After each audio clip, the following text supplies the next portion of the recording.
மன்னார்குடியில இது போல அப்சல்யூட் நம்பரும் குறைஞ்சிருக்கு, பர்சன்டேஜ் ஆஃப் போலிங்கும் குறைஞ்சிருக்குன்னு. மன்னார்குடியில இத்தனைக்கு ஒரு ஹெவி வெயிட் நிக்கிறார். டிஆர் பாலுடைய மகன் டாக்டர் ராஜா நிற்கிறார், டிஆர்பி ராஜா.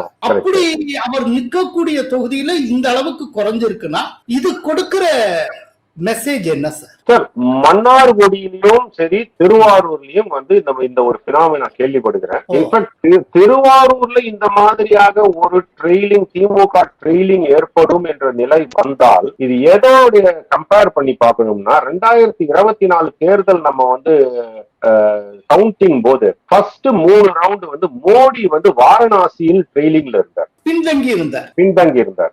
அதுக்கு ஈக்குவலண்டா நான் பார்க்கிறேன்.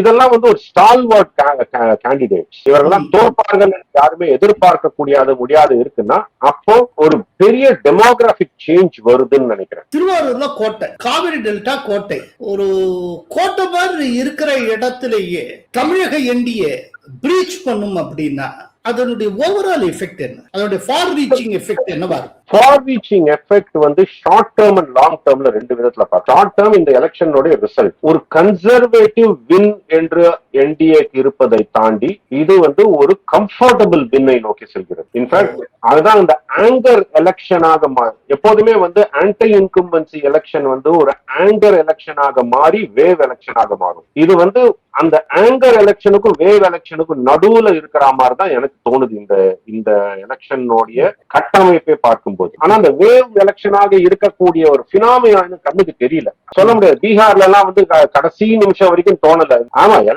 கவுண்டிங் போதுதான் எல்லாருக்குமே தெரிய வந்தது அது it was a big wave. அதனால சொன்ன கன்சர்வேட்டிவ் வின்ல இருந்து கம்ஃபர்டபிள் வின்னுக்கு செல்கிறார்கள் என்டிஏ இதன் மூலமாக என்று நான் பார்க்கிறேன்.